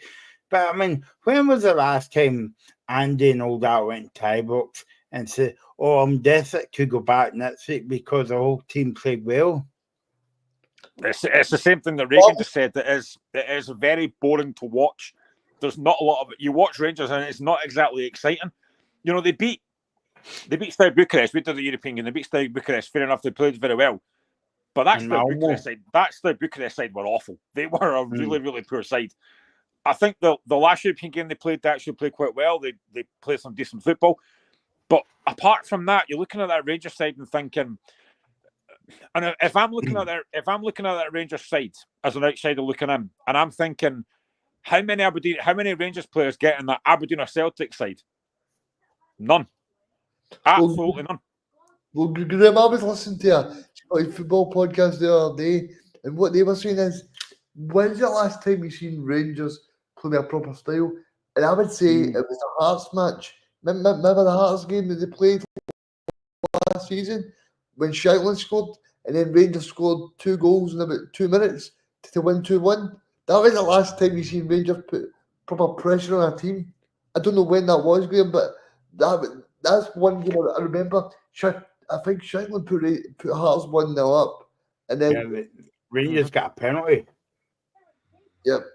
But I think that's I don't know about Graham, but I think that's a wee bit different, Reagan, because that Hearts were digging for till 95 minutes or something, and Rangers got a goal in the end and you get one in the game. But I don't know about you, Graham, and I know it might be a bit sore for you to talk about even now, but I mean, think about it. Ibrox 50,000 behind you, scoring 1 goal with a minute to go. The fans are lifted, you know. So I mean, large parts of that game, Hearts played well, and I know Rangers beat Hearts, but I mean, 2-1. They only won by 2-1 with a penalty and the goal in the 94th minute or whatever. Yeah, there's not many games I can look at from Rangers. I think they've actually, they've played really well today. They've been really, really good. Even look at this season. A lot of games you've looked at, all you've got to do is look back to the game at Ibrox when they beat Hibs 1-0. Yeah, Hibs should have won that game. Hibs should have easily got something out of that game. And it's not the first time this season you've looked at them and gone, I don't see most teams, maybe apart from my own, most teams I can see what they're trying to do. I can see a style of play. I can see an identity. I don't know what Rangers' identity is. I genuinely can't tell you what their identity is, and I don't know what their style of football is. It seems to me it's very one-paced. It's very slow. They've got a guy in Dessers up front who, at times, I think is fine. I think he's a decent option, but he's not clinical enough. He misses far too many chances. And then, apart from Dessers, what else have you got? You look out wide, for example. I think McCausland's decent. Apart from that, what else have they got? I don't know what their identity is. I can see it in every other team apart from Rangers and my own team. I don't see what their identity is. Do you think, Reagan, and I might get a lot of stick for saying this, right? But I'm actually thinking, like, do you think Rangers were desperate because to sign to give that McCausland deal? Because if you remember, he came off the bench that night at Ibrox and scored the goal. I think it was a European game, Graham, and they gave him a new deal. Do you think Rangers were too kind of hesitant to give him that kind of like deal? And by the way, he's signed a new deal and not getting the game. Well, I don't think he should have played in the magnitude of that game the other night. It was like we lost dog on Wednesday. He shouldn't have been in the game of the magnitude. I don't think, and this is one thing that really annoys me as well, Graham. I want to hear your opinion on it. What do you make of Czerny not playing because of medical advice? I mean, that happened in the European game when Philippe came on and said that he could have easily played, but he took the medical advice. Show him matches like that, you just need to play him. Because now Rangers are 9 points behind. And to be honest, Graham, you'll be hoping that Floyd come on and stays in a job because they're playing your team next Saturday. So you'll be hoping that they stays in a job. Mate, it wouldn't matter who managed Rangers next week. They'll probably still beat us because we're brutal. We'll get to that shortly. But yeah, I mean, listen, if Czerny's fit, he should be playing. There's no doubt about that. And I found, and again, I'm glad that he didn't go. But I listened to an interview that Joe Savage gave a couple of days ago on another podcast, that he said that there had been absolutely not one bid for Shanklin from Rangers or anybody else last season or, in the summer. Now, I knew he wouldn't go. I always knew that Shanklin wouldn't go. But at the form that Shanklin was in last season, 31 goals. All the talk was he would go to Rangers, but it was on media stuff. I am surprised but happy that Rangers didn't go for him, because there's no doubt for me that Shanklin's a far better player and a far better goal scorer than Cyril Dessers is. But they never even went for him. The only obstacle there, Graham, was because they had no money. Because surely, I think it was someone else who said it, but surely if you're Rangers Football Club and they're level on point with Celtic, surely that's the optimum time when you go and get Shankland.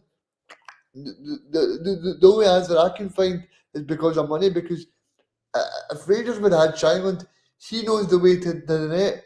But like I said to you last week, Graham, the unfortunate thing for you now is that he's probably going to go for a minimum fee now, because he's not. Yeah, we're not going to get anywhere near the money we got from last season. But I'm looking at Rangers team and I just think there's nothing that for me, as if I was a Rangers fan, would inspire me. There's nobody on that pitch that I think, do you know what? This guy's going to be the guy that's going to get something tonight. I think you mentioned earlier, I think Czerny's actually looked quite decent last couple of games, but he's very inconsistent. Igamani, I think, has looked okay. Connor Barron at times has looked all right. But like I say, you look at that Rangers team and think there's not one Rangers player gets in Aberdeen or Celtic team. And they are so far behind. Now, I think I think Sunday is it's a big game for both teams, of course it is. But I think it's a massive, massive game for Rangers. If they don't win that, I think Clement could be gone. It's a huge game. Graham, you're always going about the financial gap, right? This is on the Football Insider website to get right. it's a big, massive gap. We all know that between Celtic and Rangers, right? Celtic have more than 75 million extra cash in the bank than Rangers. The thing is that both teams are run very differently. Rangers, Celtic are run properly, and that might seem harsh, but Celtic are run really, really well. Rangers aren't. I mean, I think, was it not just a couple weeks ago or last week that they lost? I can't remember how much money it was, but Rangers just don't seem to be run very well. Yeah, it was And last week. Yeah, the signings they're making, they seem, I don't know, some of them have been fine, but the signings for me just look really, really poor at times. I just keep going back to the fact I don't see an identity in them. I don't see what they're trying to do. And Sunday, like I say, is a huge, huge game. And you mentioned earlier, would it be a massive shock if Motherwell won? I don't think it would be. I think Motherwell have something about them that Rangers I just don't think have. And you look at a guy like Lennon Miller, for example. Lennon Miller walks into a Rangers team without any doubt. Rangers don't have anyone that does that. I think you can pick out 2 or 3 players from the Motherwell team or any team at the moment, Graham, as well. But if you say it the other way about if any Rangers player would get into the Celtic team, it's just like a couple months ago, I'm struggling to pick one.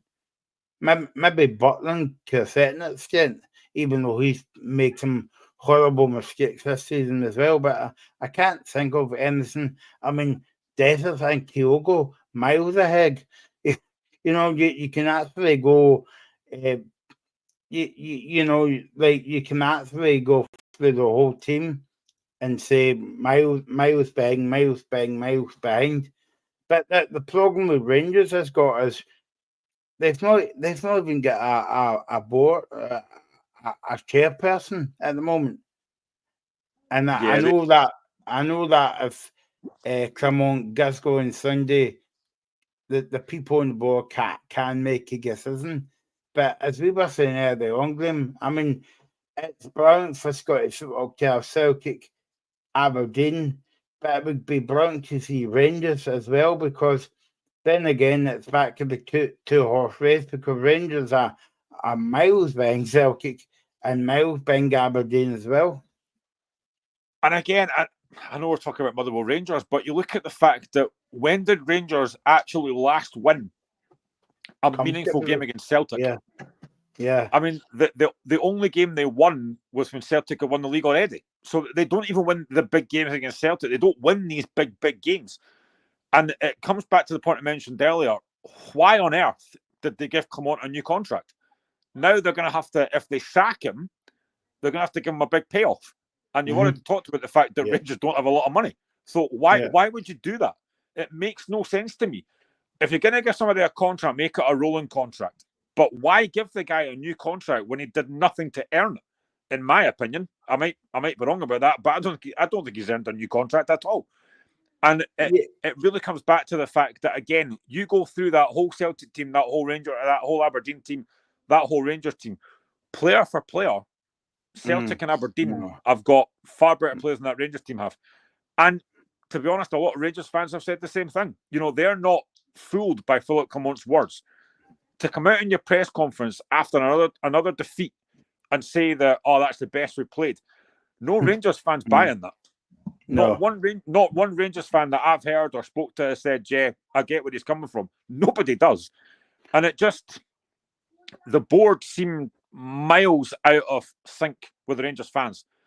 And Sunday, I keep on saying it as a fact, Sunday's a massive, massive game for both teams. You know, Motherwell have got something to say about this. They've picked up a bit of form recently. They look really, really good going forward. Lennon Miller, for me, has been fantastic this season. And honestly, I think if Rangers were to get beat and go out the cup, the board surely have to be thinking, we've made a mistake here. But then, would anyone trust that Rangers board to make the right appointment? You know, look at Aberdeen. They bring in Jimmy Thielen, good appointment. Would anybody actually trust the Rangers board to go bring a new manager in? I wouldn't. Yeah, no. Let's speak about let's speak about Murrow now, because I mean they have you know, obviously Stevens on the show this week, but I mean, Lennon Miller, but they've also got other players in their team, Stephen McGinn, but unfortunately, Stephen McGinn is out the team this week, so is Stephen O'Donnell. That's why Liam Miller's taking the armband, and that's a big moment for him. Stuart Kettlewell was talking about the game, and he said, looking forward to the game. What makes it special? It's a cup semi-final, but we know it's going to be a difficult game, but we're looking forward to it. And I think that Murrow sold 8,000 tickets for the game. Yeah, fantastic. Should be a decent turnout for Motherwell tomorrow, Sunday, sorry. I hope they do really well. I think they'll give Rangers a really tough game. I know that they are, you know, I think they beat United on Wednesday. I'm not going to try and pronounce the striker's name because I'll butcher it, but I thought he looked quite good. But Lennon Miller's the one. He's the real quality player in that team. And if he's clicking, he'll cause Rangers a lot of problems.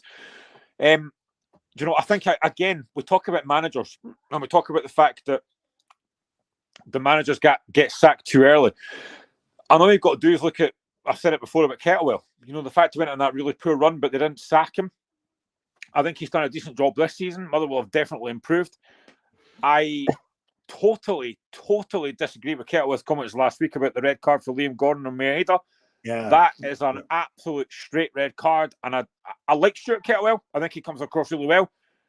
And I know that you want to defend your players, but I cannot understand the comment he made about that. It's a sending off all day long.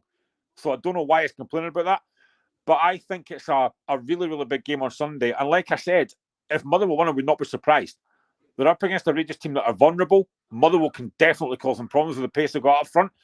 So yeah, I think this is a really, really big game for both teams. But Motherwell at the moment, the way they're playing with confidence, they're playing with a swagger. Now, I know that Stephen put in the group chat, would you make Motherwell favourites? I think I probably would. And this is not the first time Motherwell's played Rangers at Hampden. Glen when Rangers was at Hampden for Ibrox getting done up. They played them and it was 2-1 that game. Yeah, and Motherwell should have got something at the game. I think they actually played quite well that day, but again, maybe it's ran a little bit of luck. But you know, it's going to be a really interesting game. I think all the pressure's on Rangers on Sunday. There is no doubt about that. Motherwell can go there, give it a really good go. The fact they've got 8,000 fans going to that game, I think is brilliant. And it honestly would not be a surprise to anybody if Motherwell won that game. You know, you look at that Rangers team and you think, if you're a Motherwell player, who do I fear in that Rangers team? Nobody. Honestly, I wouldn't fear any Rangers player in that team. Motherwell can give this a really good go. And if they can get Lennon Miller on the ball, if he can start creating chances, Motherwell up front look a threat. They can definitely cause that Rangers team a lot of problems. They have to be wary of the counter-attack and obviously any set pieces with Tavernier there. But I think Motherwell have got a really good chance here. It's a game that I think Motherwell can definitely win.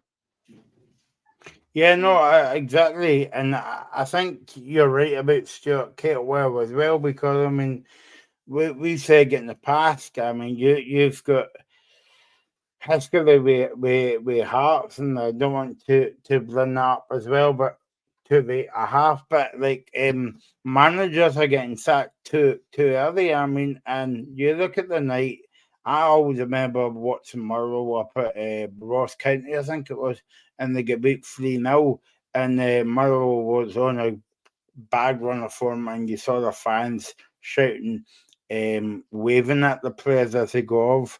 If you believe that, you believe in Emerson. But I mean, it just showed you that, you know, Murrow stuck by the man, and Kettlewell's done a good job. Yeah, I mean, very few teams go 15 games without a win and don't sack the manager. And you have to give credit to Motherwell. You know, they've thought, you know what, we see something in Kettlewell, they can turn this round. And he nearly got top 6 last season.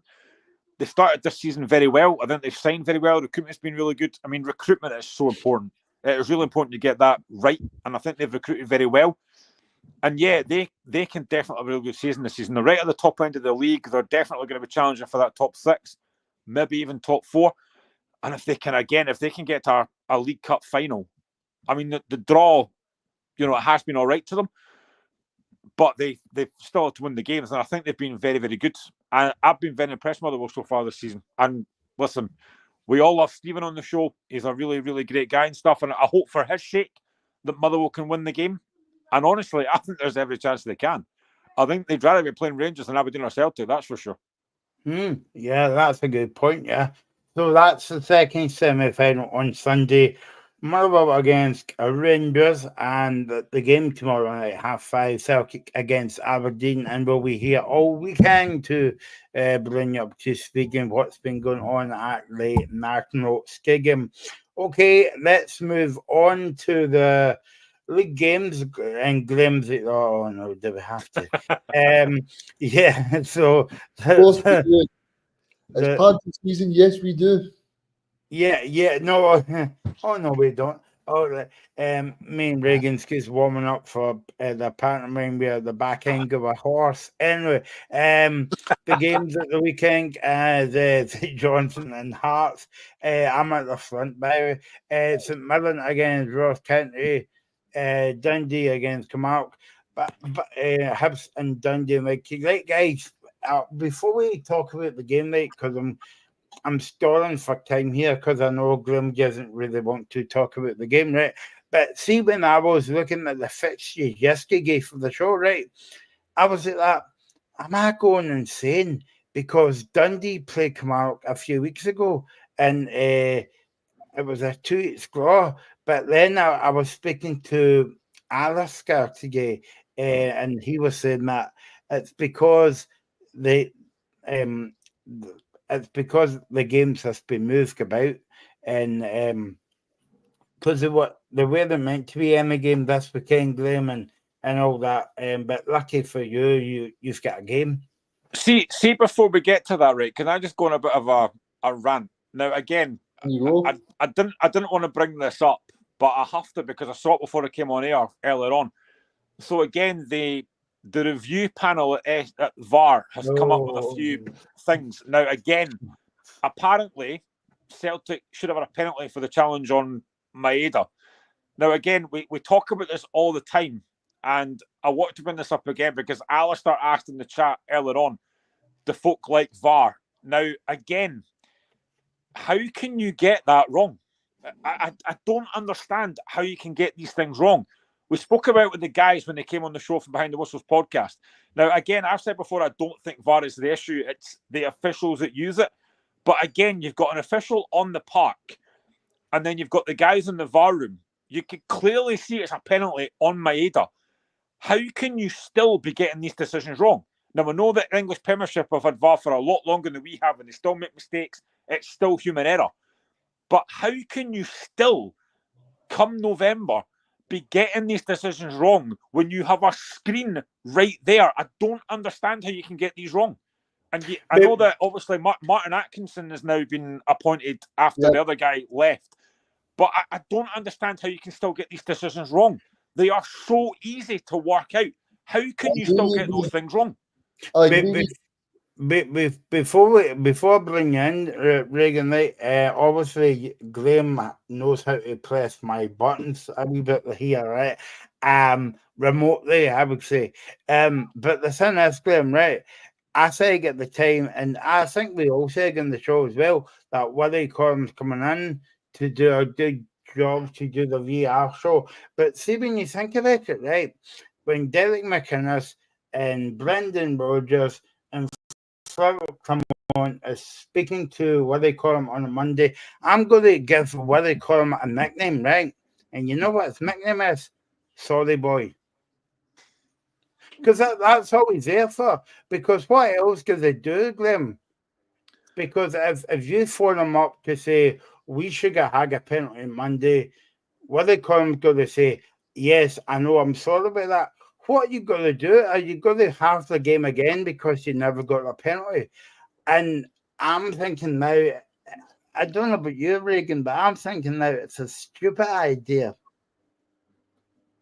In terms of VR, or in terms of Willie Collum being appointed? No, but yeah. Willie Collum. No, I would say about both, but I would say more so for Willie Collum because, like, What's he going to do? They're going to say, right, okay, so Rangers never got that penalty. We're going to have that game again. Hearts never got that penalty. We're going to have that game again. You're going to play the same game about 15 times. And I think that's a good point you made, because see the one that he spoke about with Maeda, Graham. Say that's at 0-0 and it's in the 91st minute, and the referee says no, and then Celtic lose the title because of that. That could be a disgrace, or it could be Aberdeen against Celtic tomorrow. Aberdeen might be through and go, and then the Celtic don't get a red card, but they should have been a red card. I feel like sometimes they just need to own up and go, these are two very big choices that they're making, so they need to make sure that they're doing it very well. And people keep going about, VR's helping them. I think sometimes that VR can be a hindrance, because sometimes they're probably overusing VAR, because I was listening to people in the stadium and they told me that it was so obvious that was a penalty. Now, if people in the stadium are telling you that, how can they not see that from a television screen at the side of the park? But that's the thing. That's the thing that really frustrates me, is the fact that I can understand, right, if a referee on the park maybe doesn't see something, but that's why VAR was brought in to help referees out. Now, I'm not saying that I want games to be re-refereed. I don't want that. But you've got VAR and you've got a screen in front of you. You're in a room, a secluded room. You've got no other pressure. All you're doing is looking at a screen. How can you get these decisions wrong when you have a computer there? I can understand the referee on the park getting a decision wrong, but how can you get, like that Maeda one, for example, how can you get that wrong with all these officials? You've got the official on the park. You've got the two assistant referees. You've got the VAR guys. How can you still not get that right? It is ridiculous that we're still getting these things wrong. And they're not difficult decisions to make. All you've got to do as a fan, you can look at that on the TV once and say, that's a penalty. How can you, as a referee that are getting paid money, not see that? That's what I'm saying, guys, because obviously, you can think I'm being funny or whatever, but it's actually serious, right? Because see, when you got a game of football game, right, there's actually 3 teams on the park. There's like Hearts, St. Johnson, and the ref team. Now, see between the ref and the VR room, there's 6. There's actually, you can make you can actually make a 6-a-side football team out of that, because like you've got the ref, you've got 2 assistant refs, right? You've got the 4th official. What he does, I don't know, because obviously he's there to put up the board. But every time I see him, it's a kit man of Hearts putting up the board, And obviously you were saying about the guy in the VR room. There's 2 guys watching the same game to them. Exactly, which is why I don't understand how you can get these decisions wrong. Like, so every week, I said at the time, I like the fact they've got that new VAR show out. I think it's actually quite good and it's transparent. But how many times so far have you come out and heard Willie Collins say, yeah, that was the wrong decision? How can you still be getting these wrong when you've got a VAR monitor there? You can't be getting these decisions wrong. And as well, I don't know, I'd love to ask the guys from Behind the Whistles podcast this. I want to get them back on at some point. But I'd love to ask, so see, for example, if you've got an experienced guy on VAR, for example, right, and you've then got maybe a non-experienced referee on the park, does the guy on, so let's say a referee on the park makes a decision, right, and he thinks, I've got that right. Does he then feel pressured by the guy on VAR when he goes to the monitor to change his mind? Because he thinks, well, I can't go against the more experienced guy. Does he feel the pressure to change his mind? I would love to ask the guys that, because that's what it feels like to me. And then obviously, Graham, I don't know if you saw the highlights of the Celtic game the other night, right? And it reminded me of this at Millen game before the World Cup. Remember, Celtic get beat 1-0, and the ball went out for a throw in it, and the pulled it back for a penalty, right? Celtic, I can't remember who was in the. Say it was Maeda, right? I can't remember the incident, right? But Celtic got the penalty, right? But before the penalty, they were actually checking a foul for on the Dundee man. Gets about 30 seconds early on, and that's awesome. I hate about VR, Graham, because there should be a time limit on it. You know, like I know that they say fade a play and all that, right? I don't like that, right? But there should be at least maybe like, I don't know, 15, 20 seconds to check it, and that's it. And if you don't come to your decision, well, the game goes on.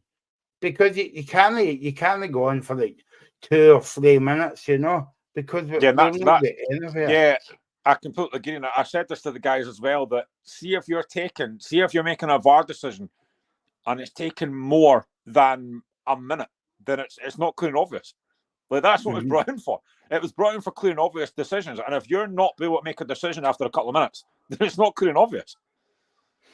I'd love to get the guys back on to talk about this, because it's still a frustration for me. Yeah, I think we will get the guys back on, because the thing is as well that I think we had them on the show before where the Colin was appointed and all that. So it would be interesting to see what they feel about the whole process a bit. But yeah, that's my point, Graham. Like if say fans can, like, I'm not going to ruin your weekend. Like maybe Hearts will do it themselves, right? But see if Hearts get beat 2-1, right? And you should get a penalty in the last kick of the ball, right? But the game's finished, right? Now, Wadley Collins going to come out on Monday or Tuesday and say that was a penalty. But the point I'm trying to make is, what's he going to do about it? Because the game's finished. So they're never going to replay the game. That's exactly. your beat. No. So, move on. So that's the whole point of me saying to you about at the time I was thinking, well, it's good for Scottish football that he's come in and be consistent and do the VR show. But the more I think about it, I'm like, well, no, because if it was at the end of the season and your team get relegated by a penalty that wasn't a penalty, what's he got to do? Say, I will play the game tomorrow night, 7:45, and all that, you know. Because that's the thing.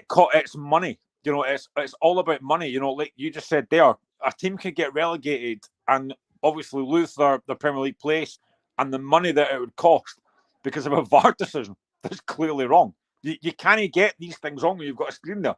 You can't be getting these things wrong. Paul Donaldson says, was a good show when you had them on talking about VR. So I would look forward to it if you could get them back on again. Yeah, I think it will. But the thing is as well, Glenn, right, before we move on, because you've definitely hit my nerve tonight on a Friday night. I can't believe you've done that.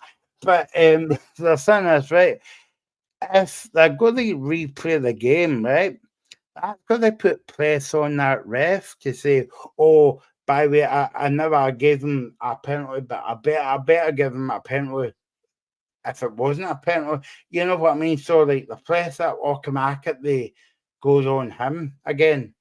Yeah, I agree. I completely agree.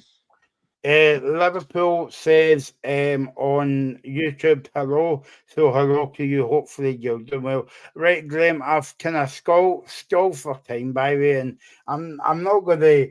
I was trying to do that as well. I was trying to get up to 7 o'clock, but I thought, no, I'm not going to do that.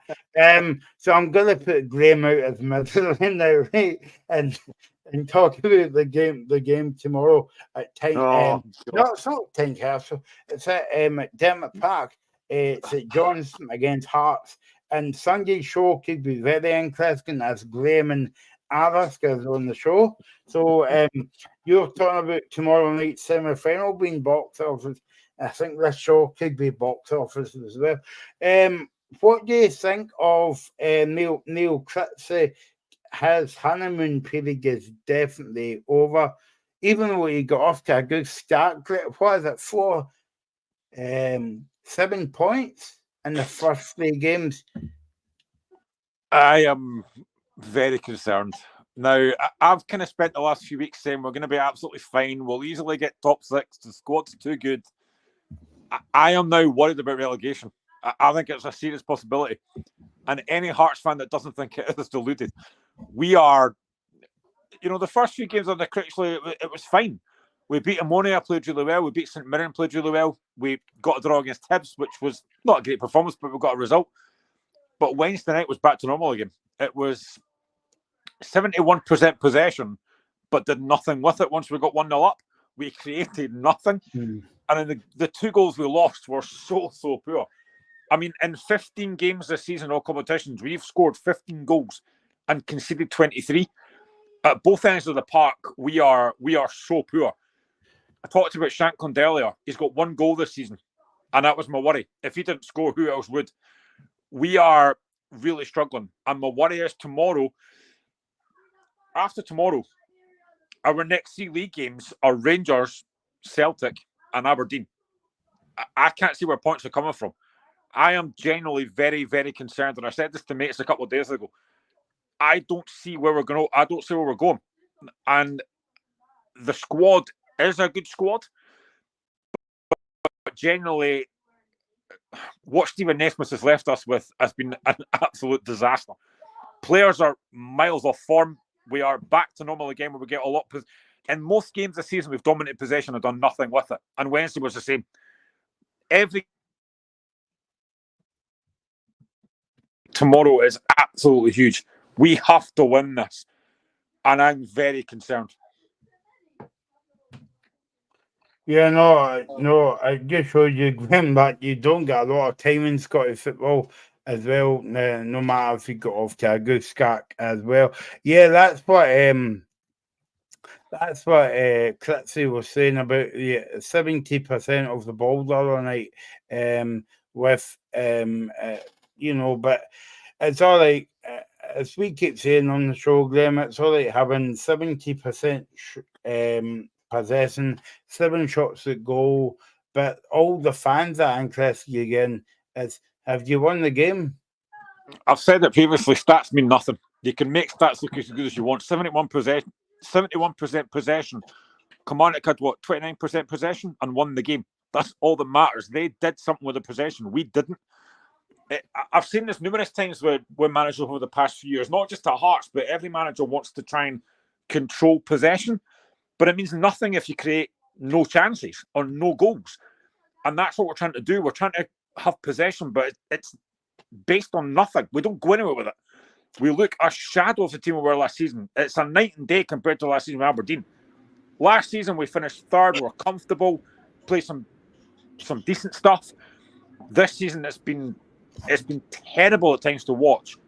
And I honestly am. I know there's still 7 months to go. And a lot of other Hearts fans are thinking we'll be absolutely fine this season. I'm seeing no signs of that. And that's the worry. I am genuinely concerned about relegation. We could be in serious trouble this season. If St Johnstone win tomorrow, they go 7 points ahead of Hearts. And I've just spoken about the fact that look at our next 3 games, league games after tomorrow. Rangers, Celtic and Aberdeen. I don't want to be playing them after another defeat. We're in serious trouble. Serious trouble. How big? I'm just looking at the manager's notes from the press conference, Glenn. But how crucial is it to have Benny Banindami back in the squad? Yeah, I think it's huge. I love Benny. He's a really, really good player. But the issue that I think we've got, both ends of the park were not good enough. But the other thing as well is the fact that we don't have a creative midfielder. Too many of them are similar. Benny and Boateng are very similar. Both very good on the ball, both very good at destructive. But we don't have I actually mentioned this earlier to somebody else. We don't have a Callum McGregor type. Someone that can control the tempo of a game. We don't have that. All our midfielders are very, very similar. Cammy Devlin, really good at breaking up the play, but clueless on the ball. So we've got massive issues. 15 goals we scored all season. 4 of them came against St Mirren a few weeks ago. We've got massive issues. It's not Neil Critchley's fault. He's come in and he's inherited that squad. It's not his fault. But I am genuinely very, very worried about where we could go this season. And I tell you what, see if it did happen and we go down, every member of that board should be sacked because it's criminal what they've done. Absolutely criminal. How did you play against Kilmarnock? Because I've seen that What a goal it was for Matty Kennedy, Graham. But how did you play overall? Because I watched the Aberdeen game, but how did you play overall for that game? Do you know what the funny thing is? I don't think Kennedy even hit that right. He's mishit that and he scored. If he connects with that, he doesn't score. But we were fine first half, dominated with a lot of possession, but didn't really create a lot. We got a really good goal from Alan Forrest. But second half, McCrory's not had a save to make. And defensively, we were absolutely brutal. The 2 goals we lost are terrible. And it's been like that all season. We dominate possession, but do nothing with it. And this isn't just on Stephen Naismith, and it's not a Neil Critchley problem. This is on the players. Too many of them have not performed. I'm looking at the game on Wednesday, and we're bringing on Barry Mackay and George Grant. I'm sorry, but they're 2 players that need punted in January. They're not good enough. You've got a young lad in James Wilson, came off the bench against Hibs, scored, starts on the bench on Wednesday. I'd have started him. I don't want to be disrespectful, Graham, but you think this is now a kind of Hearts need to win tomorrow because of St Johnstone are playing well at the minute. They beat Dundee, they beat Ross County, but they're starting to build a bit of momentum in the squad. Yeah, I've been very impressed with Valakari. I think he's tried to get his team more attacking, and they've got 2 guys up front in Kim Pioka and Sidibe who score goals in a physical. We don't have that. And I've said it previously, we have no pace in that team. And that's a big worry. I think there's a lot of problems in that team. We're defending it is really poor. We're not scoring goals. Now, I know that Neil Critchley actually today in his press conference spoke about Lawrence Shankland. And he spoke about the fact that he's still going to be the captain. He's liked a lot of what he's done. I think Shankland's overall game's been fine, but he's not scoring goals. He's had the most shots to anybody in the league this season, and he's only scored 1 goal. And this was almost my worry. If Shankland didn't score, who else would? The fact that we didn't send another striker in the summer is brutal. We had to send a striker and we didn't do it. So yeah, I think tomorrow, everything game is a must-win game, but I think tomorrow is huge. And I don't know if you heard me earlier on, Reagan, but our next 3 league games after tomorrow are Rangers, Celtic and Aberdeen. I can't see us picking any points from those games. Genuinely. So I think tomorrow's massive. The only thing I would say about that, Graham, is the 2 games you speak about against Celtic and against Aberdeen, 2 of them are at home, so you've got a better chance. But I do get what you mean. That this is a kind of must-win game because if Aberdeen turn up the way they're playing, I would expect Aberdeen to win by a few goals. And same with Celtic, if they turn up and play well, then you would expect them to win. So I think Hearts are in a battle this season just to stay up and try and build for next season. No, I completely agree. And I didn't think I'd be saying the start of the season after last season. And like during COVID, when Hearts went down under Craig Levein, 2019, 2020, I thought, right, when we come back up, we'll never be in this position again. Here we are, 1st of November, bottom of the league.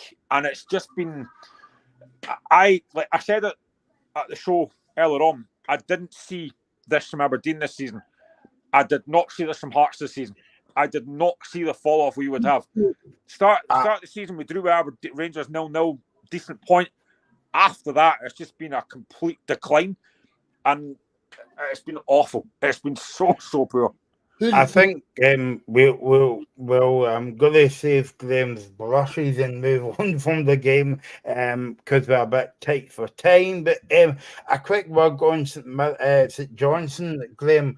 On Saturday, Seymour Varakari was talking today. He says, we were disappointing after Wednesday night, but we are ready for tomorrow. But people can see a good team, what a good team we are. And Graham, you'll hate me for saying this, but a point is more suited better to St Johnstone, I would say, than Hearts.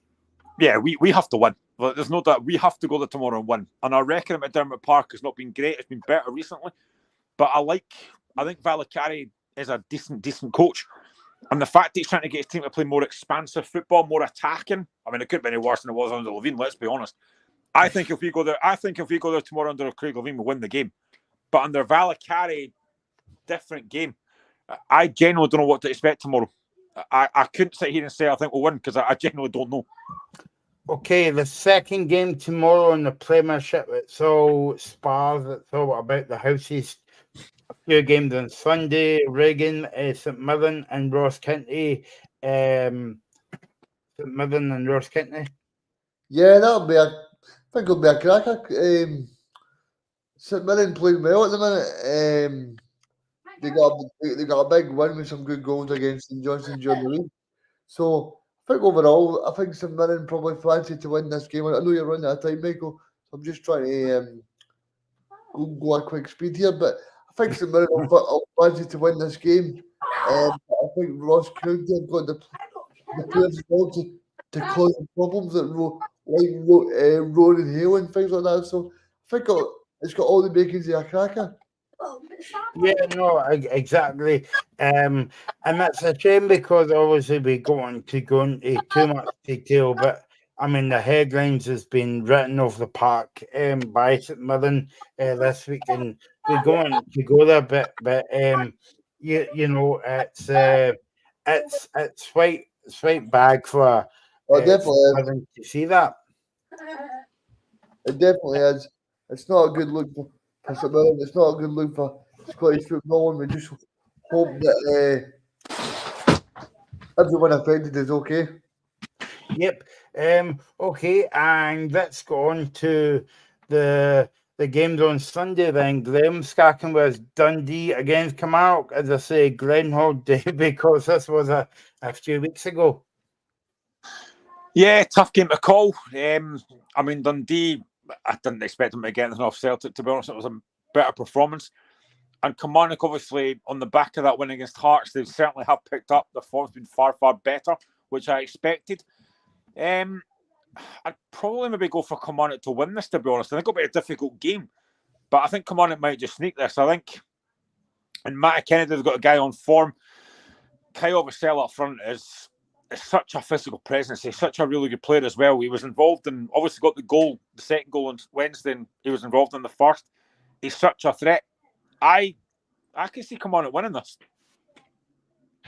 Yeah, Reagan, I saw Dundee the other night at Celtic Park. They never really offered anything, but they're still a good team under Tony Docherty. No, they are a good team, Dundee. They've been playing well. They just got a bit unfortunate against Aberdeen. That they got a man sent off and that one, and then obviously during the week against Celtic, they're playing well. They put the chance in the first 40 odd seconds, so I think Dundee will be reasonably pleased how they're playing. They've lost their best player to Celtic this season, so I think Tony Docherty will be realistic and know where Dundee are aiming. I think that'll be top six. Yep, Graham, we'll move on to the other side of Edinburgh now. They'll be a bit disappointed after last week's derby, got points at home, but again, they're at home to an on-form team, but even though they get beat midweek as well, Dundee United. Yeah, I mean, Hibs were okay against Hearts last week. Probably should have won the game with the chances they had, but again, they just don't do enough going forward. And defensively, they always look vulnerable. You know, losing the goal from the throw-in from Wilson. I still think the appointment of David Gray, and you mentioned it earlier, Michael, and I agree with you, was a cheap option. I don't think he was the right appointment at all. United have been very impressive. I've been very impressed with them so far this season. They came to Tynecastle in the season 1-1-0. Again, this is a tough game to call. I mean, at home, you would think Hibs would win, but I'm just not sure. I think United will be very impressive. I like a lot of their players. I think Van der Sanders look decent. I think Hibs probably will win it, maybe just slightly. But I think there's a couple of players at Hibs that I think need to get let go. I mean, I don't know what the story is where he looked miles off the pace. Martin Boyle last week, who I thought would cause us problems last week, was pretty poor. I think Kucherevich up front looks decent, but yeah, Hibs just for me. I know you're pretty honest, Graham, but that centre back for Hibs, he should have made it 2-0. The guy. Yeah, Ekpateta should score. The free kick for anyone who didn't see it. The ball was rolling towards him, and he should have made it 2-0. It was a pretty easy chance for him. Yeah, I'm glad he didn't score. Maybe it's because he's a defender, didn't take his chance. But I mean, honestly, I don't know what it is with Hibs this season. I don't know what what they're trying to do. I know that Mikey's not on the show tonight, but I don't see an identity with them either. But I think United have looked pretty decent. I would not be surprised if they went there tomorrow on Sunday and got a point. But yeah, it's a tough game to call, I think. Okay, let's, as Graham says, oops, Hibs got again. David Gray said yesterday, today, I'm available for pantomime, by the way. David Gray says, if we can play to our ability, we will win the game, but they are difficult, different side. I think he's a little too far. Come on, actually. But it's up to us to get all 3 points in the game. Jim Goodwin then went on and said that we know it's going to be a difficult game. Who knew? It's a great venue to play a game of football, and we're looking to get back to one of the ways that. Well, Jim Goodwin will be just happy that he's in the job because, as you know, he went there and he was walking across the park when there was the Aberdeen manager there. Right, before Dundee United lawyers got on to me, or Aberdeen lawyers, sorry, let's look at the championship of the games tonight. And Graham, it's brilliant to see Friday night football in the fair city of Fife. Raith Rovers against Ayr United. They're the games there, actually. Raith Rovers against Ayr United, 8:15 kickoff, Friday night football. Saturday, Airdrie against Hamilton, Dunfermline against Packet Thistle, Falkirk against Morton. That seems like a very tasty game to me, that one. I don't know why, but and Livingston against Packet Thistle, guys. Any standouts there? I think the Livingston against Queen's Park match, because I think David Martindale, I know he took his criticism from certain pundits in this programme over the past couple of years. It's certainly not me. But that seems like it's a good match because they're starting to build a bit of momentum in the game. And obviously, Falkirk to see if they can really try and stamp their authority, because if Scott Brown's boys don't win against Raith Rovers tonight on the telly, then Falkirk can extend the lead and go further clear. And I don't know about you boys, but it would be amazing to see Falkirk back in the Premier League again. Graham? Yeah, I think there's a few decent games there, but I think I have to look at Falkirk Morton. You know, Falkirk have been brilliant this season. A lot of folk talked about Falkirk when they came up, and that unbeaten run they had to keep it going.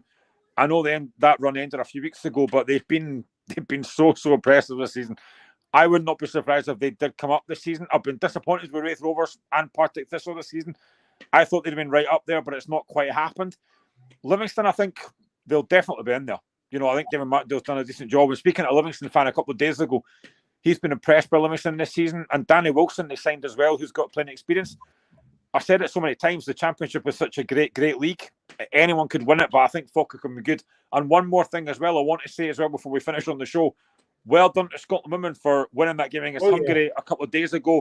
They're now in the final, they've been the playoff final against Finland, I think it is.